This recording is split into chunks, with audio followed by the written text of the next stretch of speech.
Hello, gentle listener, and welcome to Nocturnal Transmissions, your friendly provider of short stories and mutterings from the wrong side of midnight.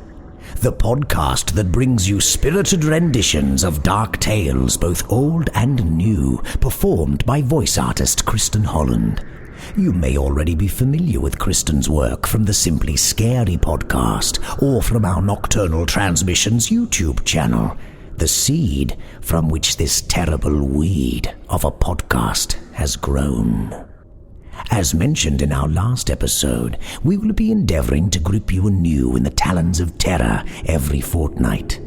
We are, however, making an exception this episode by dropping it, as you young people say, a little bit earlier. Why, you ask?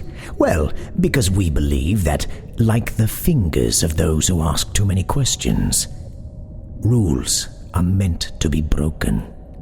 That and the fact that we are overflowing with tales of dread and simply don't have the discipline or restraint, if you will, to hold it back. Speaking of holding things back, please don't refrain from subscribing to our podcast or giving us a glowing review on your podcast provider. It is our fervent wish to spread this darkness out into the world, and you, my fine acolyte, can help. We thank you in advance. Now, where were we? Oh yes, our story. On this, our second episode, we bring you a dark tale mixing steampunk revisionist history with Lovecraftian dread. Nocturnal Transmissions proudly presents Michael Gray's 1884.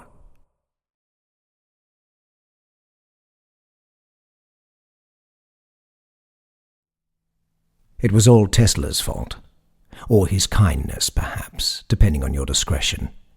Nikola Tesla was the most dangerous man on Earth, but only those very few who had read the most deeply of all could have guessed it. Desperate to prove the safety of his alternating current, he undertook increasingly drastic public demonstrations. The grandest of these was the floating battery barge, the Future.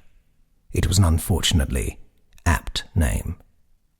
The world's press and assorted dignitaries gathered at Liverpool docks to listen to the genius describe his latest creation. The new boat was to harvest an entire storm front, hold its captured electricity for a while, and then safely and harmlessly discharge all that unfathomable power into the ocean. The demonstration was an incredible success, according to an attending reporter who wired his editor from the boat. Just an hour later, though, the Future was gone, sunk into the calm sea, cause unknown. With it went Tesla and 56 journalists, industrialists and crewmen. In the aftermath, an odd spree of coastal abductions and impersonations barely caused a stir. A few days later, Her Imperial Majesty the Queen Victoria announced subtle amendments to her titles and honours, and, it was noted, to her voice and manner and preferences. The Future, such as it had been, was quietly forgotten. Martin Fisher was thinking about the girl again. The little match seller had worked at the junction of Docklands Row and Fletcher Street. She could not have been older than 9, and had done nothing more unlawful than stand on the wrong street on the wrong day. It had been his first arrest for dissent, under one of a slew of new laws brought in since Her Most Ancient and Imperial Majesty had assumed that title. What was to have been a quiet affair turned into a brawl when the man he tried to arrest bolted into the streets. Fisher gave chase, finally tripping him on the corner of Docklands Row, just yards from the matchstick girl, and held him there until the wagon arrived. Those wagons were another new thing, painted matte black, windowless, and devoid of ornamentation, bar the Queen's new coiled seal, done in silver on the door.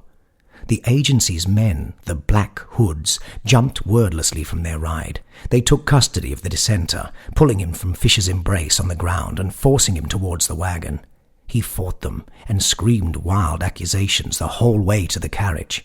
What he shrieked, Fisher could not remember. His attention had been on the girl, drawn by the force of some cruel prescience. The Hoods waited until the man was by the wagon, already shivering from its cold miasma, before they opened the door. The sunlight couldn't touch the utter darkness of its interior, yet the girl stared into it, fixated. The man was thrown in and the door slammed. The carriage rocked in time with his muted shouts, once, twice. Then it fell still and silent. That was when the girl started screaming. Fisher had watched the colour seep from her face as she looked into the carriage. Her abject terror had kept her silent, denied her dread a voice. Why could she not have held on? If she'd lasted 30 seconds more, the carriage, the Black Hoods, and their unfortunate passenger would all have been gone. But she'd failed. The Hoods turned, first staring at the girl, then looking at each other. Body language gave away their uncertainty, and for a moment Fisher thought he might be able to save her, pick her up and carry her away. Then the man climbed down from the driver's bench. Fisher didn't know his name. It was the first time he had seen him. But even so, on that first day, he knew one of them when he saw one. The man moved oddly, walking as if unused to just 2 legs, while the others all wore those black hoods. He was undisguised, his face bare. It was all the more chilling that this fellow, so otherwise undistinguished, would allow everyone to see his face and know what he did, whom he served, what he was. He walked to the girl, still screaming, still staring, and reached down to take her hand. "What are you doing?" asked Fisher, somehow finding his voice. The man looked at him. His expression was enigmatic, but gave the faint impression of confusion, as if at dinner a bowl of stew had quietly asked not to be eaten. "The girl saw." His voice was like his gait, staggered and ungainly. "She has done nothing," Fisher said. He forced himself to step between them and the wagon. "The girl saw," he said again. "She will come." "No," Fisher shook his head. The girl had fallen silent, but she still stared at the ominously still wagon. "She will come, or you will come, Officer Fisher." It was the way the bare-faced man had said his name, rather than the fact that he knew it at all. God help him, but he'd stepped aside and let the man go. Let her go. He'd visited that corner every week since, and every week he stood there alone for an hour before wandering home. The rest of his free time, he attempted to remain in drunken oblivion. "Officer Fisher!" Fisher flinched and looked up from the table. Silence had replaced the regular hubbub of the inn around him. The bare-faced man stood above him, towering over the table and its empty gin bottles. He didn't know how the man had found him, and didn't ask. They'd have found him wherever he was. "What?" He laid his head back down on his arms to ease the painful thumping. "Officer Martin Fisher, you are wanted." The memory was still too raw for him to summon much concern. "Yes? And what am I wanted for?" "You are wanted at the palace, Officer Fisher." His eyes snapped open. "Why?" "You are wanted at the palace, Officer Fisher. Tomorrow, 9 o'clock. The man turned and walked away. The noise of the inn returned by degrees, reassuring him that the man had gone. He is not truly gone, Fisher thought. They never will be. France was mobilizing, according to the Times. The rest of Europe watches the second rise of the British Empire with jealousy, it declared. With fear seemed the more likely truth. Britain truly ruled the waves, and continental fleets had been sunk, or just gone missing. So France prepared to defend her shores with her old war machines, the tractor-pulled basilics with their flame-throwing cannon, the repeating rifles of the Grande Armée, even the almost legendary Earth Movers. "My great-granddad fought against the Earth Movers," Fisher overheard one old man say to another as he walked by St. James's Park. He never did. He'd be dead, and you'd not be here. He did true. He were at Waterloo. Said there were 4 of them, and had his generalship not had his agents fix 'em proper before, the battle would have gone the other way.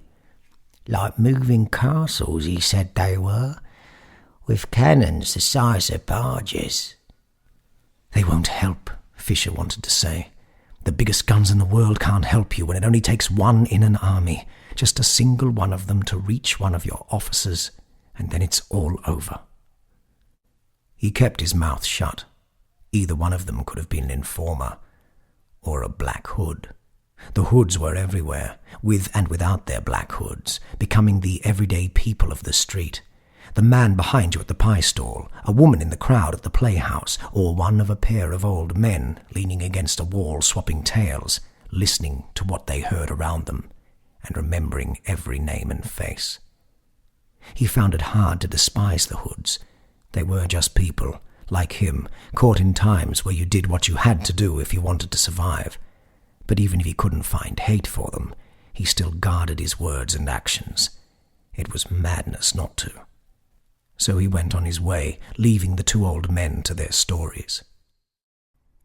The frightening thing about Buckingham Palace, the most insidious arrogance, was how much it had not changed. The Scots Guard arrayed themselves around the gates, but it was otherwise the same. It told London that they were not frightened of the people. We do not have to defend ourselves from you. The only notable difference to the palace was the state of the telegraph towers, steepling wooden poles that had connected the Queen to the air dock towers at Greenwich. The telegraphs had fallen into disrepair now, the wires dangling useless, and the poles split with rot. The palace had no use for them, not since the continental governments cut communication. As for the air docks themselves, they hated anything which took them further away from water. He presented himself to the gate. The guard there just snapped his heels and asked Fisher to follow, marching off to a side door. Fisher did so, and was led through antechambers and narrow halls, into a book-lined study and out, and finally to a gallery with high ceilings and windows, and an unlit hearth at its centre. The guard left, after instructing him to wait. And wait he did, standing in the spot he'd been left in. Fear that being discovered out of place would earn a punishment rooted him to the spot. But minutes passed, and then 10s of minutes, until boredom more than bravery sent him over to look at the paintings along the wall. They were so many, and so large. The first was a seascape featuring a battle of 100 ships. He recognized HMS Victory in the fray, and surmised that the artist had depicted Trafalgar. He admired the bold strokes and fine detail. Everything was captured through the smoke and movement of battle. He moved on to the next, and found himself at a loss. It showed a land battle, although he couldn't identify the regiments, or even the armies. 2 sides fought in a barren landscape under a red sky. Not the red of sunset either. Fisher got the impression of a sky deliberately and perpetually crimson, with black clouds sailing over the ruined scenery. The men who fought did so not with an appearance of determination or pride, but with the wild delight of zealots. Even those caught in the blasts of cannon or pierced with bayonets seemed to have no regrets, no sadness.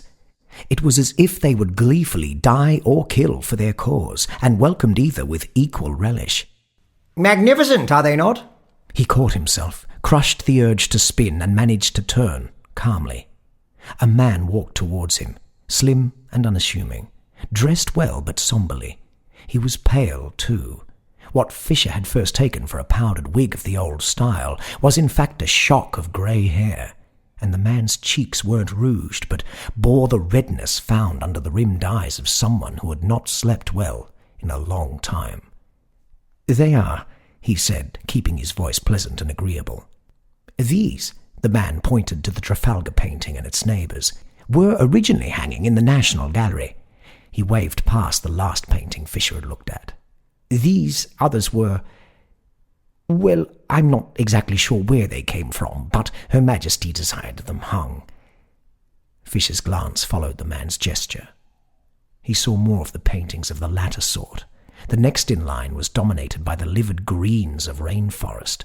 Vines and grass crept up a statue which hurt his eyes when he tried to focus. He blinked and looked back at the man. "Sorry, sir, I am at a disadvantage," he said. "Of course, my apologies. My name is Benjamin Disraeli. I have the good fortune to be the Prime Minister for Her Most Ancient and Imperial Highness. May she live forever." Fisher recognized the man then.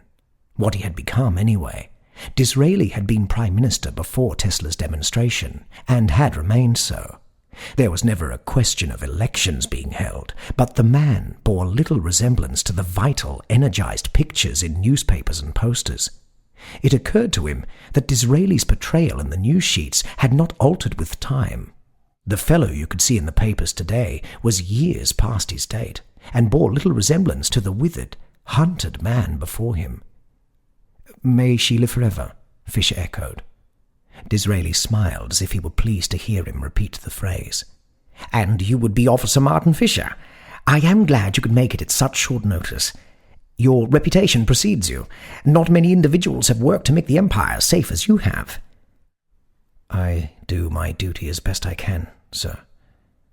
Quite. Disraeli turned and began to escort Fisher down the gallery. The Prime Minister's arms were crossed behind his back, shoulders a little slumped. "I presume you were told nothing about why you were called?" Fisher shook his head, careful not to look at any of the paintings on either side. "Such are the ways of some of our people. We require a service of you, Mr. Fisher. Something beyond your usual remit. Tell me, do you know much about your great-grandmother?" That gave him pause. "Do you mean Joanna Fisher?" "The very same." "She caused some stir in her day. She hunted ghosts and spirits, sir, and advocated suffrage for women." "She did that, yes, but I'm referring to her marriage." "She was married?"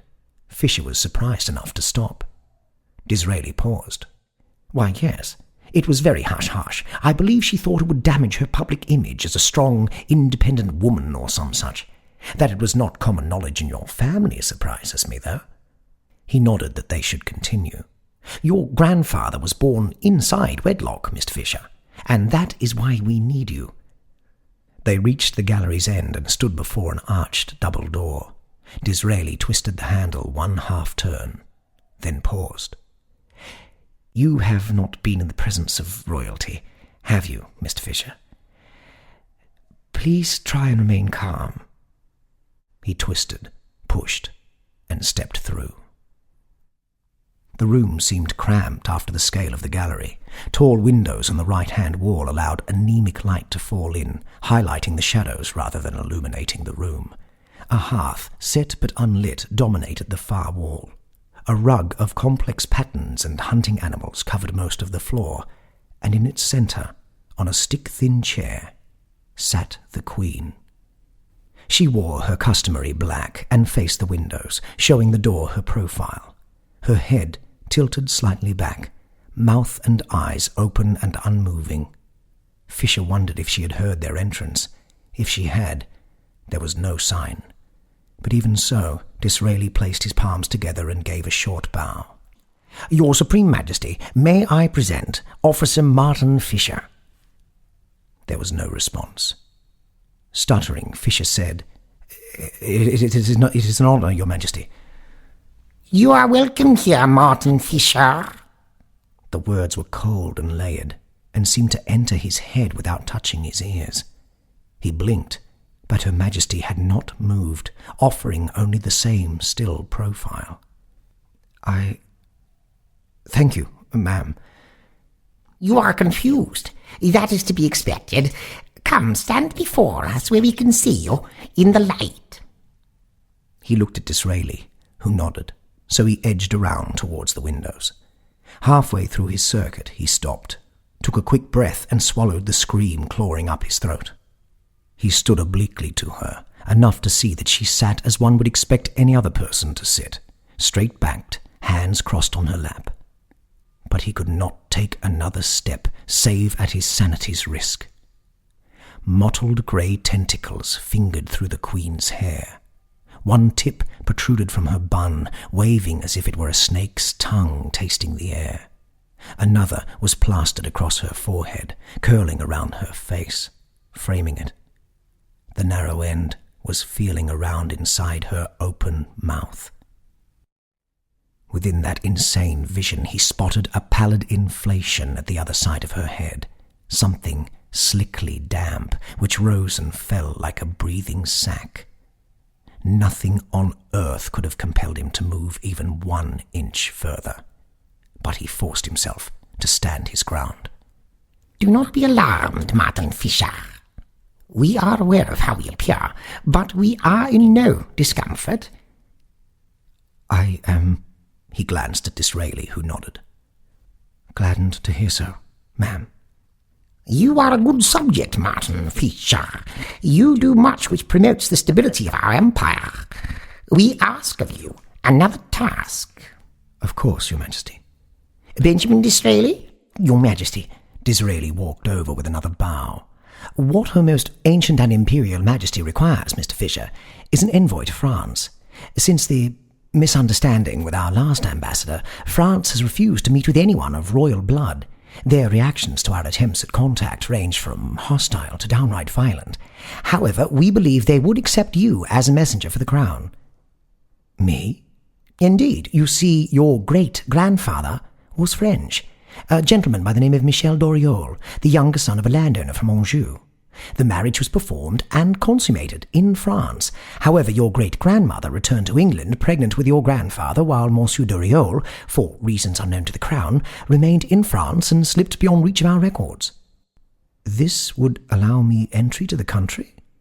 Yes, your heritage gives you a favourable light in the eyes of the Directorate. We have already made inquiries in that regard. Fisher's eyes flicked between Disraeli and the Queen.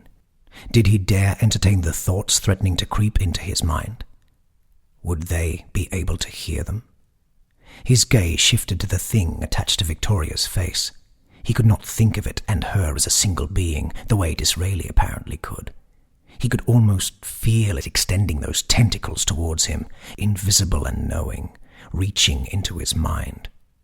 He closed off the thought before it could take root. I would be honoured, Your Majesty. We are pleased to hear so, Martin Fisher. The layered voice was all around him. He desperately fought an urge to look behind himself.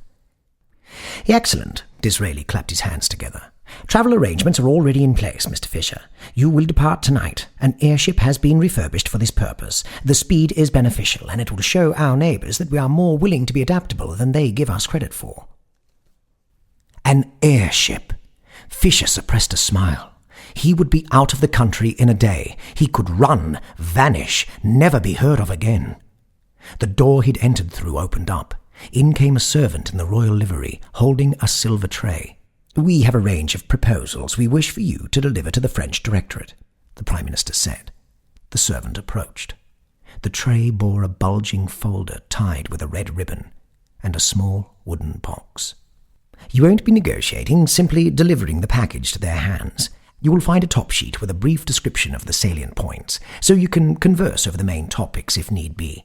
But you are not to promise anything beyond what is laid out in the documents. And there is this. Disraeli took the box, holding it at the corners by his fingertips, and, almost reverentially, lifted it up to the light. 1.5 inches square, it resembled a threepenny snuff-box. It looked a little odd, however. The wood was dark brown, almost black, with a smoothness which suggested age rather than polish.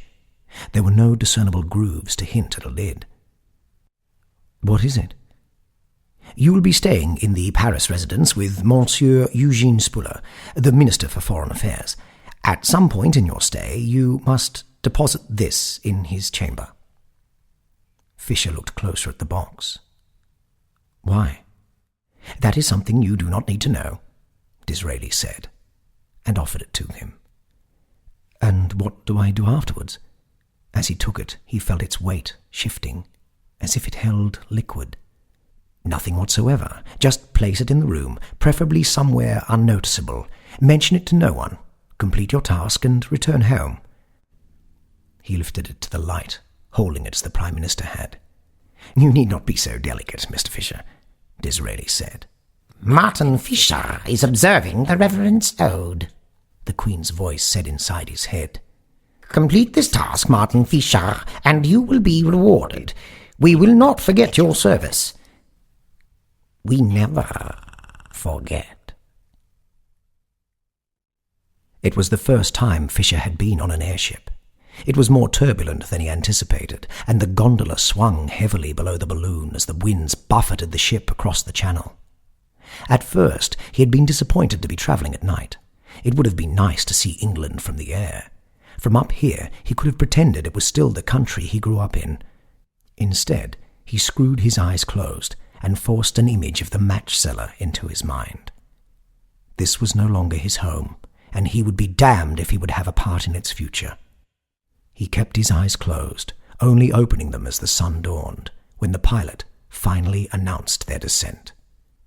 Where London sprawled, Paris seemed to have grown organically out from a central point, like tree roots. Where London was smothered in perpetual fog, the air here was clear, showing every building and every person walking its streets in fine contrast. As his ship slipped towards the air docks at Montmartre, the strength of the French army stood to attention, arranged in regimented blocks, ready to greet his delegation of one. The airship was directed to dock at the lowest port in the tower, and he felt sure this was to give him more time to gaze over France's might. At the lift's exit, he was met with a corridor of bayonets. Entire regiments bordered a red carpet at the dock's entrance, leading him to his host. The walk took several minutes, past row after row of stone-faced soldiers resplendent in sky blue, but he kept his gaze on the end of the carpet. At first, he thought they were two small fortresses, strangely rounded against the angular architecture of the city, lined with crenellations and spiked with long-barreled rifles. It was not until he saw the immense cannons that he realized what he was looking at. "Earth movers," he whispered. The silent threat France had held against Britain for nearly a century was there for him to see. 2 of them. He wished he had time to look more closely to see how they had negotiated the winding streets of Paris, but he was at the carpet's end, facing a smiling man with an outstretched hand. "Monsieur Fisher?" "I am, sir." He took the hand, shaking firmly. "And you would be Monsieur Spuller?" "Just so. Welcome to France." Spuller opened his arms, in essence a welcome, but with a sweep which took in the armed forces surrounding them. Fisher took heart at the power of the country he intended to call on for asylum.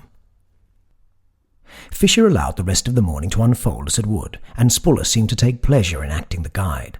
The minister showed him each regiment on the air dock grounds, one after the other, and then took him on a walking tour of the streets. It was disconcerting at first, seeing so many people out and about, smiling and talking openly. He heard unrestrained laughter for the first time in an eon, and struggled to keep the tears from his eyes. "Are you enjoying yourself, monsieur?" It was not the first time Spuller had asked. "Very much so, sir. There is something I would like to know, however. Were those earth movers I saw before?" Spuller looked blank for a moment, then laughed. "Le trompe de terre? Indeed, you are quite correct. They have been brought out of retirement. There has been much advancement in weaponry since they were last used. You understand, Monsieur Fisher, your Empress has not shown the best of faith in her dealings with Europe, and we must move to defend ourselves." "Very understandable, sir. However, I would suggest that perhaps attacks from the air would be more effective." He stopped and looked into his host's eyes. His words were treason. Aiding a foreign power, even through intelligence, was a capital crime. Spuller could not have missed his intent, and Fisher was elated to see a twinkle in the man's eye. "We had thought so too. Have no fear in that regard. The privateers of the Alps have aligned themselves with our cause. Should it come to it, we will dominate the skies as we will the land." The pirates of the Swiss Alps. Hope flared If France had truly managed to unite the unruly air captains, they would be able to bomb England into submission. Up there in the sky, they had no reach. Fisher felt a smile steal over him.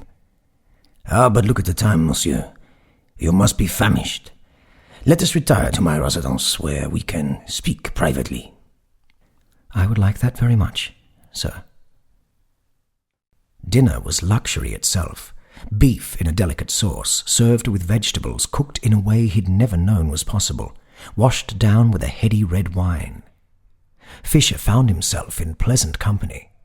The group consisted of Monsieur Spuller and his charming wife, along with two generals, introduced as Henri de Beaune and Laurent de Chalut, and a Captain Johann Schneider, who did not wear the blue uniform of the generals. They sat around the dinner table, behind empty plates and full glasses.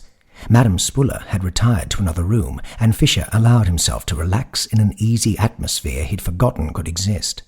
General de Beaune was finishing the tale of a smuggler band he had once chased, and had everyone belly laughing at how his troops had marched past the same barn 3 times without realizing the men they hunted were inside. Spuller seemed particularly taken by the tale, more than once begging the general to stop while he wiped a tear from his eye. Please, General, you will make me cry. Fisher noted that Captain Schneider, whilst smiling, had not joined in with the laughter. You did not enjoy the general's story, sir? Schneider offered him a brief smirk. I have heard it before, monsieur. Yes, our general is a famous storyteller, said Spuller. He collected himself. I am afraid we must speak of more sober things, messieurs. He placed his hand on the file Fisher had presented earlier. I have yet to read your proposals, Monsieur Fisher. However, I believe I can guess with some accuracy what they will be. And I'm afraid we will not be able to accept them. Fisher had come to the same realization during the day, and welcomed it. He had made up his mind. All that was left was finding the correct way in which to make his request. The Queen will be saddened to hear that, sir.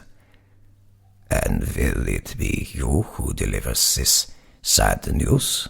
Asked Captain Schneider. Fisher found himself disliking the way Schneider had leaned in as he spoke. The captain had remained distant through the evening, up till now. Perhaps, he said. What will your role be, Captain? Oh, nothing grand. I am a delegate for the other captains in Switzerland. Captain Schneider is here as a spokesman for the Allied Swiss air captains, Monsieur Fisher, said Spuller. Fisher felt a sudden warmth towards the Swiss man. Then I must express my honour at meeting you, sir. You head a formidable force. And perhaps this is an opportune time to ask you something, Monsieur Spuller. You see, without conscious awareness of reason, he turned back to Schneider, as all the other eyes around the table were on him. The Swiss captain opened his mouth. There in the darkness, he saw something move, too thin, too grey to be a tongue. It darted forward quickly, barely protruding from his lips, and flapped briefly in the air, as if to taste it. Captain Schneider's mouth closed, and it was gone, taking with it Fisher's moment, his body heat, and all the hope he had left in the world. Oui, monsieur? Said Spuller. Fisher could not take his eyes from Schneider, who smiled in a way that made him shiver. Where is your toilet, sir? Fisher rolled the box over in his hands, feeling the cold emanate from it in clammy waves. He still did not see what it could be, but he understood that it would tip the balance of history. He closed his eyes and sighed. He had been a fool to think he could run. He knew now with absolute certainty that his kind were no longer masters of their own destiny. One man could not hope to stand in their way. God help him, any God left. He dared not face them as an enemy. He realized that he'd been standing outside Spuller's bedchamber for too long. The others would come and look for him soon. He twisted the handle, both relieved and revolted that it wasn't locked, and walked in. He purposefully avoided looking at the hints of female occupancy, the scarves hanging from the hat stand, the tiny perfume bottles on the dresser, the elegant silver-backed hand mirror, and made his way over to the bed. As carefully as he dared, he placed the box on the floor and pushed it beneath. Disgusted with himself, he turned and left, pausing at the door as he heard something hollow, something wooden, tip onto floorboards. He did not want to look. He wanted nothing more than to close the door, go home, and slip into a sleep from which, if there was any mercy left in the world, he would never wake up. But something beyond his control, some base human urge to know, turned him. Beneath the bed, the box lay in two halves. The hollow sides were open to the world. A viscous slick led away into the shadows beneath the bed. The alliance with France was greeted with cheers across London. Street parties were allowed as France reopened its embassy in Knightsbridge. Whitehall took the opportunity to announce the joint Anglo-French war on Spain and Prussia, while Austria-Hungary ended its policy of neutrality to join the alliance, after a visit from a French delegation. Martin Fisher rested his head on the inn's faithful table, gently rattling the empty bottles surrounding him. The Queen had been true to her word. She had offered him anything he wanted, and he had asked to be free. He walked from the palace a free man, no longer an officer of the agency. He bore no delusions, though. His liberty was nothing more than a thinly draped disguise. It was less than a day before he saw the bare-faced man in the street, standing with a flag-waving crowd, watching him with an awful patience. They would come for him, and he found that he no longer cared.